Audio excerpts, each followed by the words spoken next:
if you realize that you're in a negative state, then you realize that your mind and you are creating negative frequencies, and that these frequencies have no recourse but to bring you more of that negativity. Well stated. Law of attraction. Right. Yes, it's known as law of attraction, or like attracts like. Yes. So it is not that difficult for you to change your station and flip it over to where you're going to be drawing in more of the positive outlook, the hopefulness, the optimism. So what you're saying is that, so let's say that someone has found themselves on the ornery disc. Right. And they know they are because they feel uncomfortable, and things that represent their uncomfortable emotion are demonstrating in their experience. Yes. So they are consciously aware that they want to do something different. Yes. So you are saying to them that your mind is really two parts, and you're on the ornery side of the brain, and that if you would just flip that switch, that the momentum that you've attracted this way will be different the other way? Yes. And is it? I believe it is. Then you have a wonderful process. If you can flip a switch like that, that's a wonderful Well, process. it's not always easy to flip that switch. We Yeah, know that. because of momentum. Yes, it's not Yeah. easy, but it can. But you And want so- to flip that switch. That's your first thing. Is that okay? I need to get out of this. Get out of the bag. I'm in the bag of my own negativity from my past. I want out. So I need to find a different topic to think about. And just We go understand with your theory. that. Okay.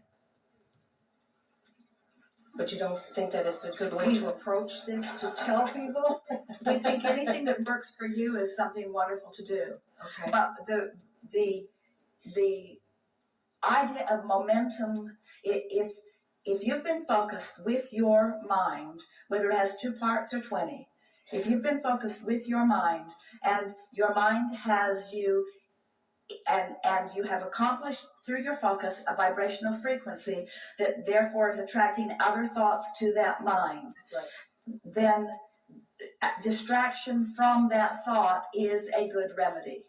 Right. Anything that you can do to distract yourself from that thought is a good remedy, because anything that slows the momentum is a good remedy. And what we've been teaching recently is that with all of the processes that we are offering, and we heard another one today and now another, with all of these processes that you are finding that are effective in different ways at different times for different people, with all of these processes, the thing that we are seeing that is a practical application for more people than we've ever noticed before is to pay attention to momentum, period, and before it really gets rolling, set it in the direction that you mean to. So set the course of what law of attraction is going to respond to as early in the day as you can. And then as you find the thought that feels better, another thought like it will join it, another thought like it will join it, another thought like it will join it, another thought like it will join it.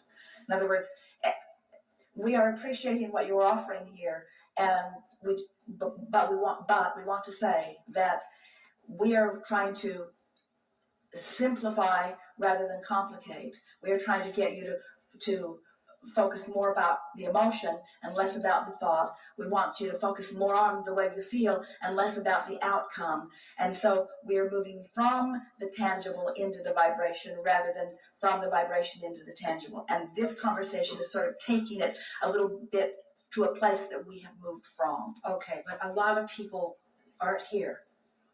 And so I kind of think that this is kind of like a precursor sometimes. You do not have to convince us. Okay. If you have something that's working for you and working for others, Okay. then of course continue to do it. Okay. In other words, there isn't any reason not to do it. You're asking us from the standpoint of where we are with the things that we are offering to people, and that is moving backwards, not forward, in the understanding of the mind. In other words, that's all. Okay.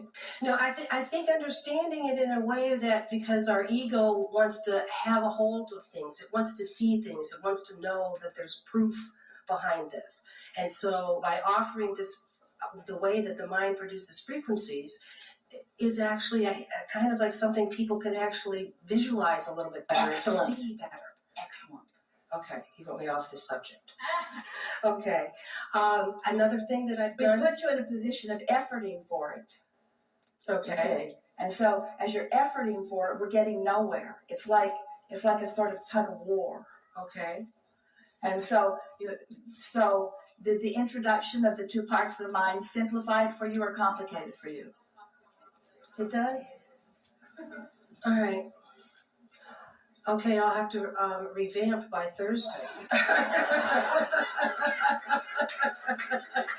Here's what we would say. Yes, We would say, so here you are, a focusing being, and you have this magnificent body and this magnificent focusing mechanism. And this focusing mechanism serves you in so many ways. Your physical apparatus is accomplishing so many things, we couldn't even begin to define it.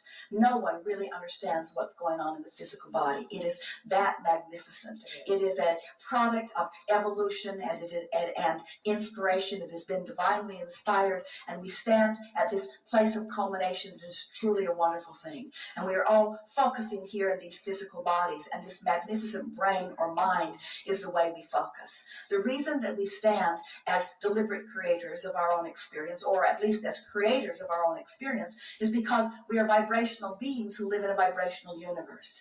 And the way that we come to understand vibration is by understanding focus. And focus is all about what we're thinking about. It's all about what we're speaking. And the way we understand all of that is by what we're feeling.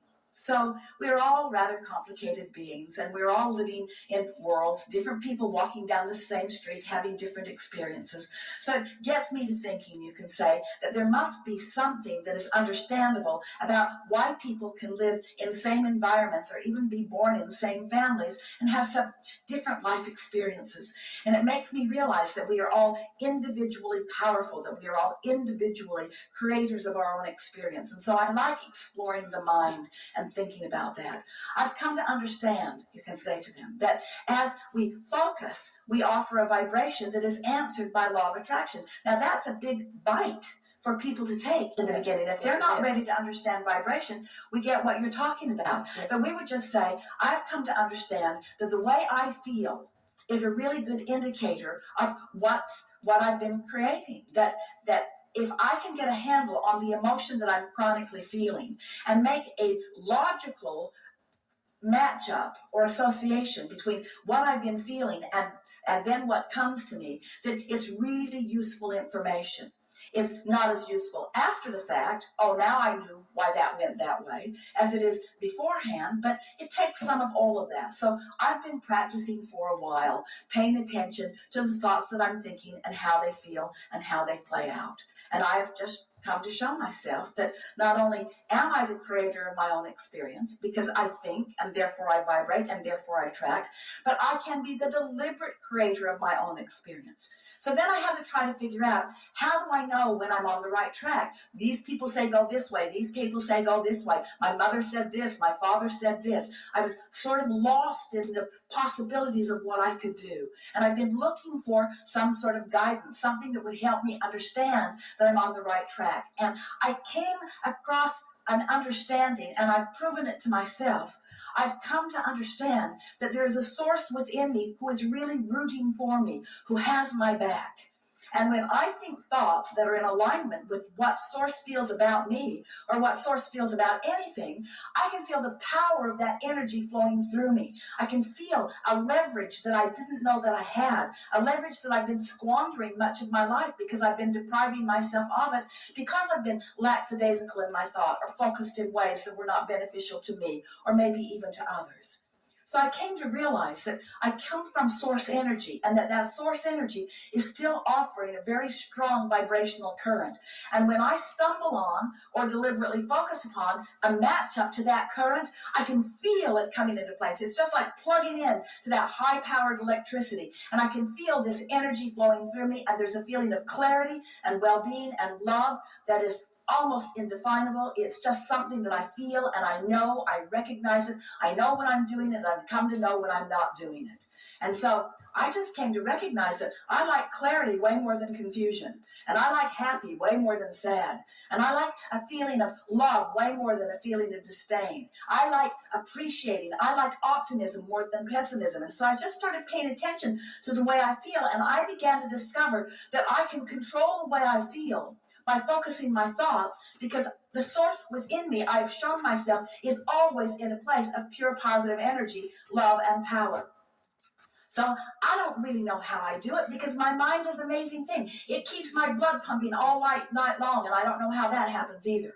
I breathe all through the night, and I don't even know how that happens. I don't understand the mechanics of my physical body. I don't know how my brain works, but I have discovered that there is an association between what I'm doing with my thoughts and how I'm feeling and what's turning up in my life experience that has put me in a place of true empowerment. And so that's what I'm doing. I've come to care about how I feel more than all other things put together. And when I find a thought that doesn't feel good, I just do whatever I can do to distance myself from it. But then I discovered I can't not think a thought, because when I say I'm not going to think about that, I'm thinking about that thing that I'm not going to think about. And no matter how I slice and dice it, I'm still thinking about that thing I'm not going to think about. And it seems like the more I think about that thing that I'm not going to think about, the more momentum it gets. It's sort of like giving up smoking. The more I decide I'm not going to smoke, the more I want to smoke. The more I'm going to give up sugar, the more I want to eat sugar. It's sort of like there's this thing that keeps coming to me and coming to me. So through trial and error, through paying attention, through thinking and feeling and thinking and feeling, I have come to understand that there's a guidance system within me that helps me know, and the more sensitive I am to it, so the earlier I catch it, then the easier it goes. So I just care about the way I feel, and when I find myself on a thought that doesn't feel good, I just say, I can say it better, and I try to say it better to make it feel better.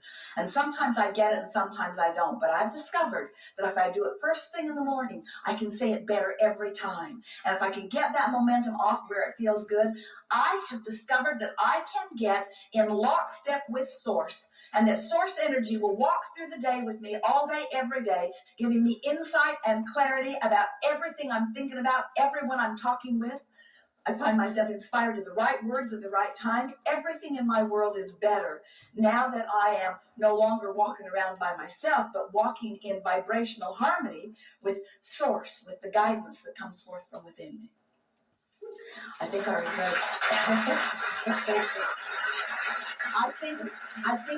you're saying to them, I think our physical bodies are amazing. And there are all kinds of different ways that we can approach this. But what it comes down to is that I can think about what I choose to think about once I practice choosing what I choose to think about. And the more I choose it, the easier it is for me to do it. And how do I know which thoughts are productive for me and which thoughts aren't? If they're productive, they feel fabulous when I think them. And if they're not productive for me, they don't feel good when I think them. And that's the distinction I'm looking for all day, every day. And it gets so easy to find it. I'm refining my thoughts so much.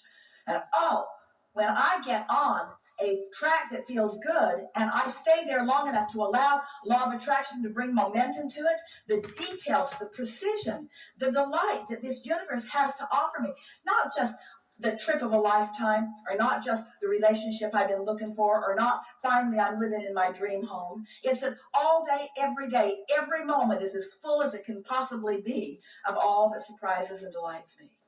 Esther was sitting in her living room, looking out over her swimming pool. And the pool is heated, and Texas finally dropped below 80 degrees. It's been hot, and now it's 57 degrees, and the pool is 83 degrees, and the pool is steaming, and the wind is blowing, and it's making little vortices all around the pool. And Esther's taking such delight, and now it is raining, and she's thinking, I've never, ever seen this combination of effects. I've never seen the pool steam like this. At the same time, the wind was blowing the steam, at the same time that it was raining. And then, just to punctuate it, a dragonfly flew this way, dipped into the pool, went over there, turned around, flew this way, dipped in the pool, went over there, turned around, flew this way, dipped in the pool, as if the universe was saying, you like that? How about this? You like that? How about this? You like that? How about this? You like that? How about this? You like that? How about this? And then the owl flew across the pool. And Esther thought, I like it all. What else you got? I like it all. What else you got? There's no limit to my capacity to enjoy this moment in time. Bring it on. Bring it all on.